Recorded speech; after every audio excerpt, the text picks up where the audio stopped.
Is faith the assurance of things hoped for, the proof of things not yet seen? Did the patriarchs and matriarchs have a faith that pleased God? Do we believe that God is a rewarder of them that diligently seek Him? Let's discuss this in Hebrews 11. What is faith? Did faith make the ancient patriarchs and matriarchs pleasing to God? Faith makes us sure of what we hope for and gives us proof of what we cannot see. It was their faith that made our ancestors pleasing to God. What's one of the most important things that we realize in faith? Was the universe created? By faith we understand that the universe was created by the Word of God, so that what is seen was not made out of things that are visible. Did Abel act on faith? Is that what made his sacrifice better than his brothers? By faith, Abel offered to God a better sacrifice than Cain did. By faith, he was approved as a righteous man because God approved his gifts. And even though he's dead, he still speaks through his faith. Did Enoch have faith? Did this please God? By faith, Enoch was taken away without experiencing death. He could not be found because God had taken him away. For before he was taken, he won approval as one who pleased God. What must we believe? Is diligence in seeking God important? But without faith it's impossible to please Him. For he that comes to God must believe that He is, and that He's a rewarder of them that diligently seek Him.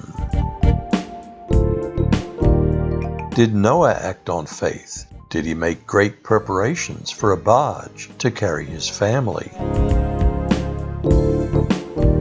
By faith Noah, being warned about things not yet seen, in reverence prepared an ark for the salvation of his household, by which he condemned the world, and became an heir of the righteousness which is according to faith.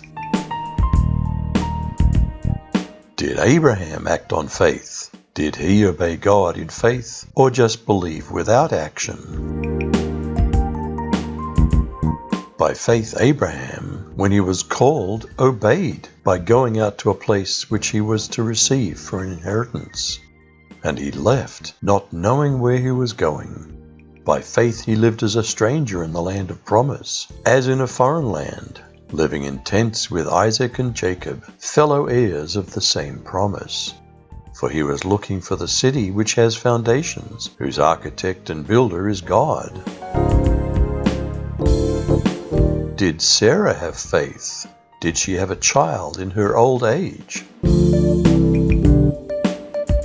And by faith even Sarah, who was past childbearing age, was enabled to bear children because she considered him faithful who had made the promise. And so from this one man, and he as good as dead, came descendants as numerous as the stars in the sky, and as countless as the sand on the seashore. Did they all have a heavenly hope? Did they seek a heavenly country? These all died in faith, not having received the promises, but having seen them afar off, were assured of them, embraced them, and confessed that they were strangers and pilgrims on the earth. For those who say such things declare plainly that they seek a homeland. And truly, if they had called to mind that country from which they had come out, they would have had opportunity to return. But now they desire a better, that is, a heavenly country. Therefore God is not ashamed to be called their God, for He's prepared a city for them. Did Abraham act on faith? Would any of us have so readily done such a thing? It was by faith that Abraham offered Isaac as a sacrifice when God was testing him. Abraham, who had received God's promises, was ready to sacrifice his only son, Isaac. even though God had told him, "Isaac's the son through whom your descendants will be counted." Abraham reasoned that if Isaac died, God was able to bring him back to life again, and in a sense, Abraham did receive his son back from the dead. Did Isaac, Jacob, and Joseph act in faith? What about our faith?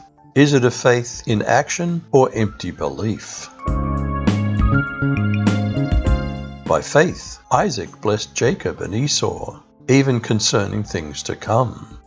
By faith, Jacob, when he was dying, blessed each of the sons of Joseph, and worshipped, leaning on the top of his staff. By faith, Joseph, when his end was near, made mention of the departure of the children of Israel, and gave instructions concerning his bones. Did Moses' parents act in faith? Did they disobey Pharaoh's murderous orders? By faith, Moses was hidden by his parents for 3 months when he was born, because they saw that the child was beautiful and they weren't afraid of the king's orders. Did Moses act in faith? Did he prefer God's people to his status in Egypt? Then, after Moses grew up, his faith made him refuse to be called the king's grandson. He chose to be mistreated with God's people instead of having the good time that sin could bring for a little while. Moses knew that the treasures of Egypt were not as wonderful as what he would receive from suffering for the Messiah, and he looked forward to his reward.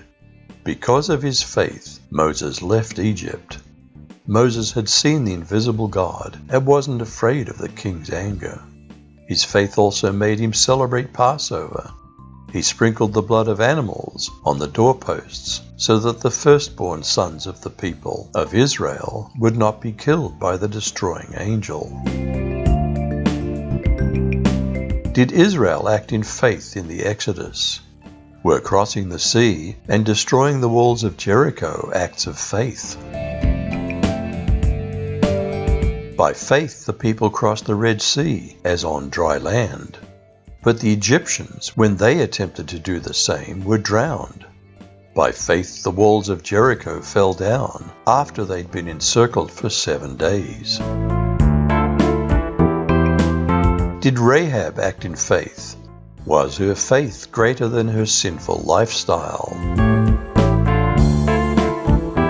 By faith, Rahab the prostitute received the spies in peace and didn't perish with those who disobeyed. Did many others act in faith? Is the Old Testament filled with deeds of faith by very imperfect people? And what more should I say? For time would fail me to tell you about Gideon, Barak, Samson, Jephthah, David, Samuel, and the prophets. Through faith they conquered kingdoms, administered justice, received promises, shut the mouths of lions, put out raging fires, escaped death by the sword, found strength in weakness, became powerful in battle, and routed foreign armies. Women received their dead raised back to life. Other people were brutally tortured, but refused to be ransomed, so that they might gain a better resurrection. Still others endured taunts and floggings, and even chains and imprisonment. They were stoned to death, sawed in half, and killed with swords. They went around in sheepskins and goatskins. They were needy, oppressed, and mistreated. The world wasn't worthy of them. They wandered in deserts and mountains, and from caves to holes in the ground. Did they all receive a good report through faith? What promise did they not yet receive without us? Will they and we be made perfect together? And these all, having obtained a good report through faith, received not the promise, God having provided some better thing for us, that they without us should not be made perfect. Is faith the assurance of things hoped for, the proof of things not yet seen? Did the patriarchs and matriarchs have a faith that pleased God? Do we believe that God is a rewarder of them that diligently seek Him? You decide.